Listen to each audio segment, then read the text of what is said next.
What's going on? Good morning, good afternoon, good evening. This is the Angels in Politics broadcast. Of course, remember you are the news.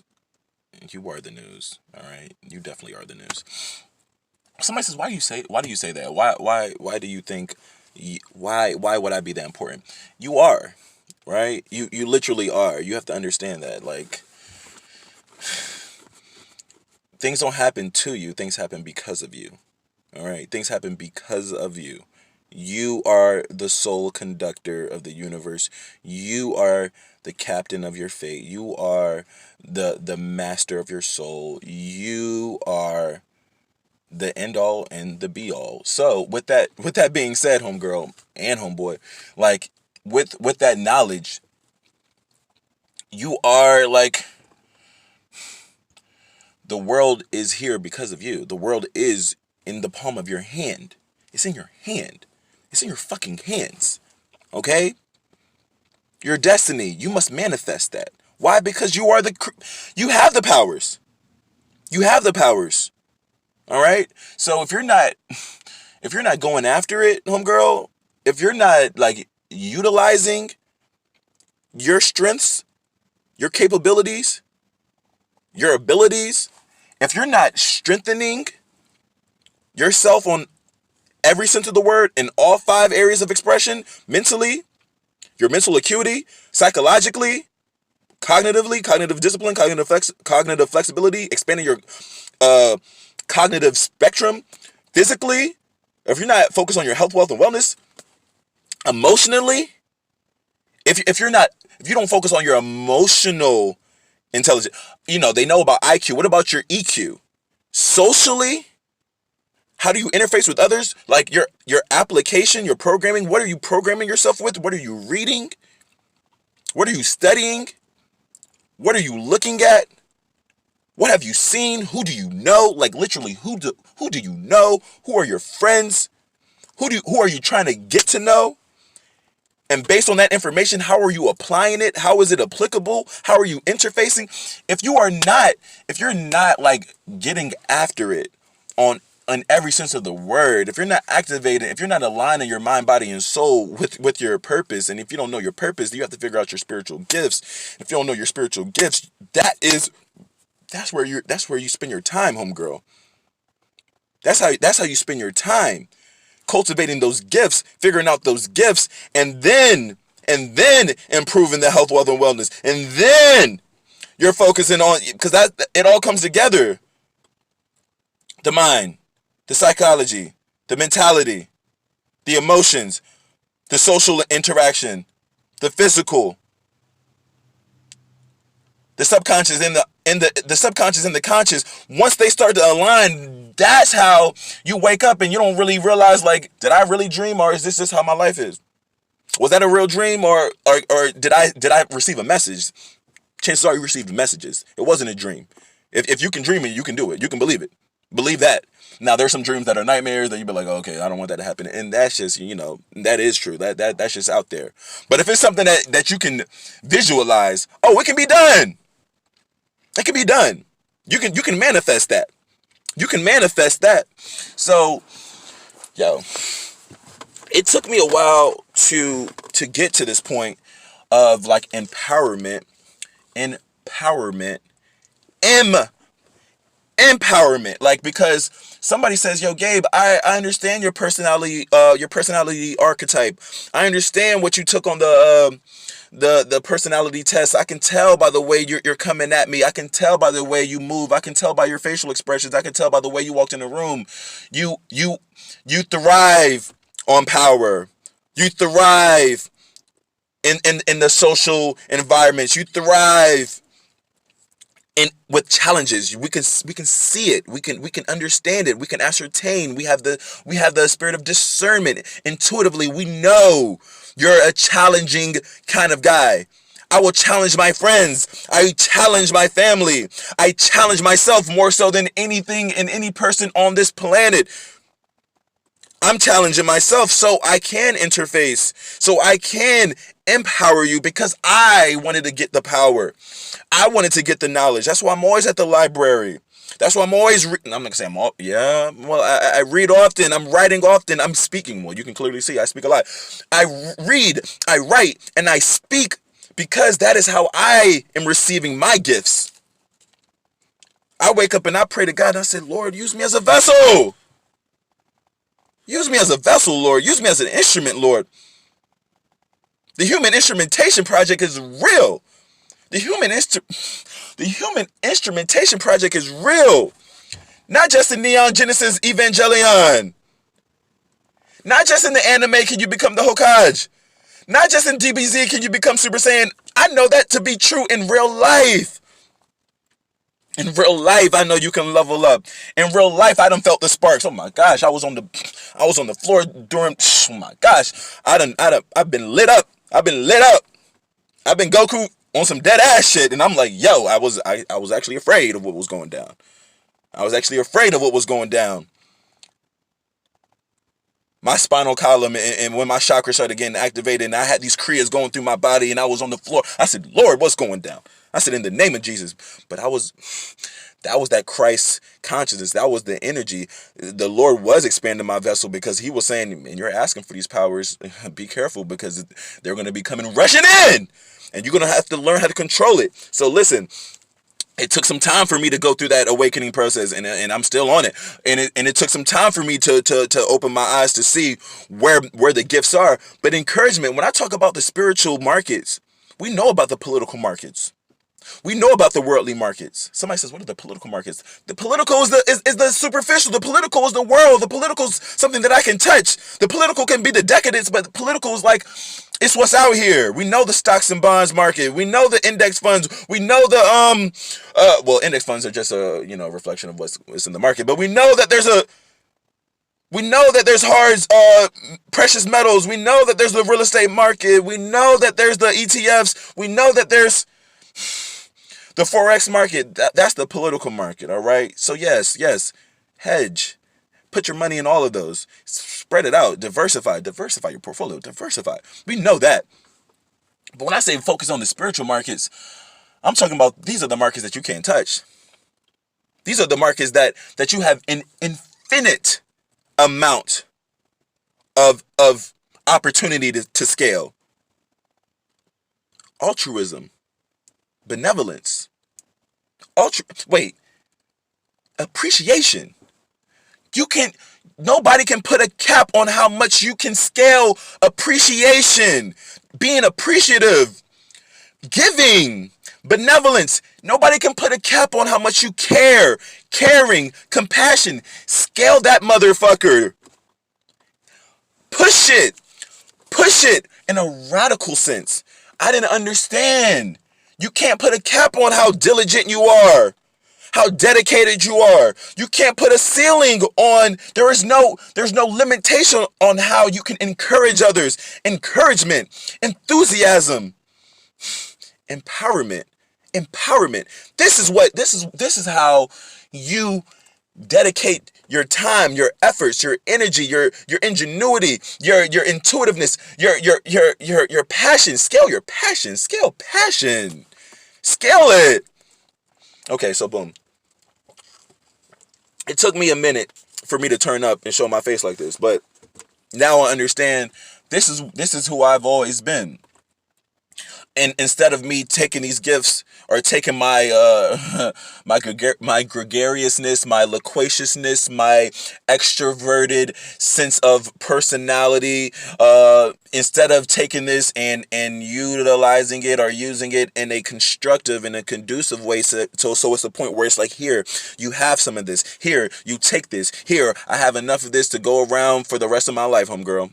Trust me. Here, this is for you. Instead of me giving encouragement, instead of me giving enthusiasm, instead of me giving my my dedication, my passion, instead of caring, instead of compassion, instead of empathy, instead of scaling empathy, I was focusing on this, my pride and my ego. My ego and my pride was telling me, Gabe, man, you need to be getting girls naked.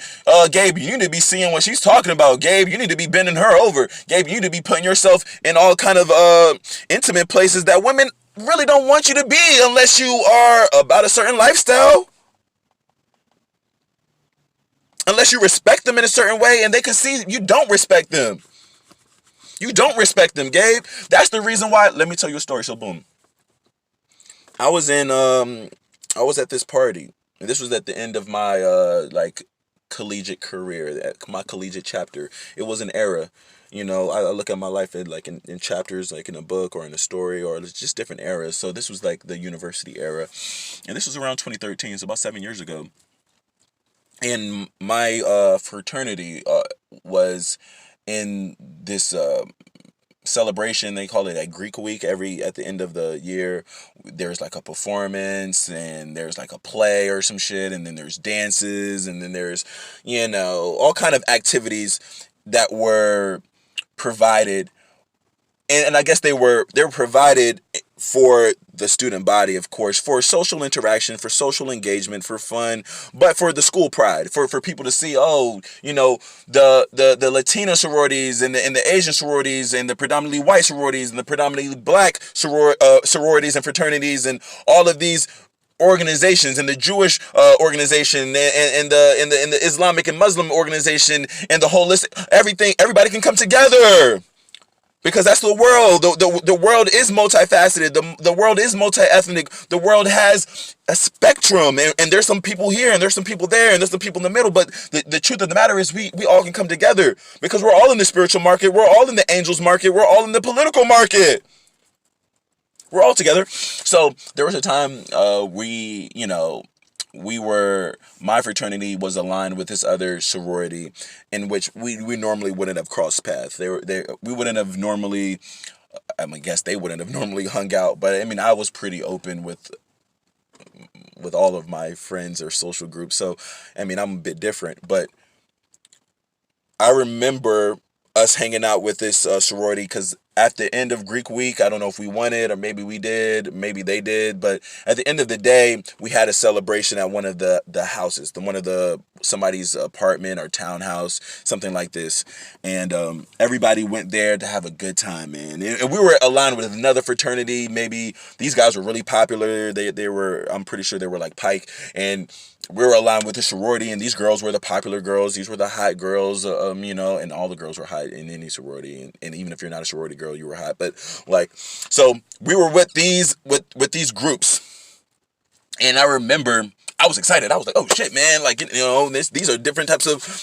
this is a different environment, and there's a few girls that I've had my scope on that is in the sorority, and then I've just been waiting. I've been waiting to have a good time. I've been waiting to interface with these young ladies. I've been waiting. I'm keen. I'm keen as fuck right now. So that was my energy prior to going to this event, to this function. And a lot of my homies, they weren't too keen. You know what I'm saying? And some of my fraternity brothers, one, they just weren't really into white girls. Two, they just probably, didn't, like they don't mind getting drunk, hitting a little weed here and there, but like they weren't really fucking with it that much. Like that wasn't their scene. You know what I'm saying? Their scene was more along with people that look like them, and party the way we do. And it was a different type of party. You understand? White people party differently than black people, at least they think so. And they do. But I mean, it's up to you whether you can still interface and party in the same way, or you can still enjoy yourself. So my people weren't really that into it initially. But long story short, we get to the party, and these guys are hanging out, and they're just chilling. And me, with my ego, me with my mindset, me with my perspective and ideology, I'm out there, the saying, you reap what you sow. I'm out there sowing like a motherfucker. Sewing like a motherfucker. I'm talking to this girl, I'm speaking to this girl, I'm speaking to this young lady, and really it wasn't like I was speaking to him like, are you trying to leave, or hey, you trying to go upstairs? Like, no, I was just a kid in the candy store. Just kid in the candy store. Oh shit, new girls, hey, girls out here, like, oh shit, we got drinks, man, niggas smoking weed, like, man, this is my scene. So I'm over here interfacing and talking and chatting and being the social butterfly or social wolf that I am, or whatever the case may be, because butterflies are gentle, butterflies are beautiful, butterflies are nice. Evidently, when they see me, that's not what they see. So it was like, I was out there doing my thing, and then one of my homegirls pulled me to the side and was like, yo, Gabe, like, what are you doing? And I'm like, what do you mean? I thought it was all cool. And I knew this girl from she was in one of my classes. And she was like, Gabe, like, and maybe it was her and somebody else. You're like, we've watched you this whole time, and you're trying to talk to everybody. You just been going from girl to girl, and let me tell you something. Like, girls don't like that. Girls do not like that. Girls don't like that, Gabe. So she was like, and I remember when she said that, she like walked away and like pulled up on my homeboy name was Nasib at the time. She ended up going in the room, pulled this guy and like went in the room with him, closed the door. Like, that was her way of showing me, like, listen, the reason why you're not getting much, the reason why you're this way is because, like, yo, like, whatever, like, girls ain't fucking with it. But I'm gonna pick up homeboy who's just chilling, and I'm gonna take him and close the door, and whatever went down. Long story short, the party ends. I'm getting a ride home, and I'm sitting in the middle of the back seat. The guy that's sitting next to me on the right hand side had a young woman in his lap, and they're just going at it, kissing. The guy who's sitting next to me on this side had a young woman in his lap. They're going at it, kissing. My homeboy who's up there driving is chilling because he's not really that worried about it. There's a homie up there in the front seat. One of my homies, he's chilling. He's not really worried about it. I'm looking to my left and right. I'm like, okay, these guys are out here getting money. I come home with nothing. I come home with I was doing all of my sewing, no reaping here. Nothing here, of course, right? Because maybe my homegirl already gave me the rundown, like, yo, Gabe, like, everybody has seen you try to talk to all these girls. No girls fucking with you. The guys who did not want to fuck with the girls, the guys who had the intention of, like, man, Gabe, we're not really depressed about this party. We can really care less about these type of girls. Like, actually, like, we're just here because they invited us out here. That next morning, my homie asked me, yo, so did you get did what happened last night? Did you get any money? Like, did it go down? And I'm like, nah, bro. I went back to my dorm and I went to sleep. That's what went down. I looked at home. He said, what happened? He was like, yo, so and so from the party ended up texting me late last night, and when she was coming back, and she pulled up on me. And I'm saying, no, she did it. He said, yeah, bro. Yeah, bro. Pulled up on me, and there was respect there. She respected me, bro. We both respected each other. That's how that went down. And I'm like, and it really speaks to the whole, like, it comes full circle, right? The guys who aren't chasing, the guys who aren't pressed, the guys who aren't girl, talking, let me see what's up, let me blah, blah, the guys who aren't scatterbrained, the guys who are sitting there chilling, drinking their beer, sitting down, minding their own business. Those are the guys. Those were the guys. Those are exactly the guys who win. Winning no, they won. For sure. My homies would be like, yo, the next morning, everybody had a successful story. Except me. Everybody had, and maybe their success story wasn't like with them, but their success story was like, oh man, we enjoyed our night. Well, yeah, we had fun. We did our thing.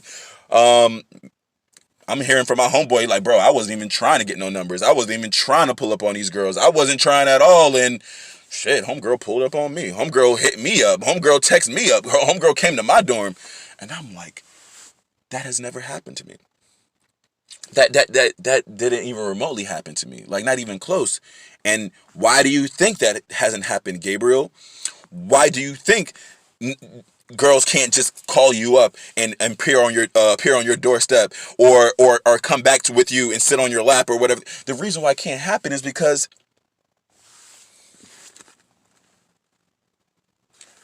it was the ego, dude. I wasn't empowering them. I wasn't empathetic. I wasn't listening to them. There was no level of understanding. There was no, like, yo, like, what are you about? There was no, like, admiration. There was no respect. They saw what I was out there for. They smelled what I was out there for. You didn't even have to turn around and ask people, like, who is this guy? Like, it was clear as fucking day what I was here for. And because of that, there was nothing. So this was like the precursor to like what I had to go through for the rest, for the next 5, 6 years.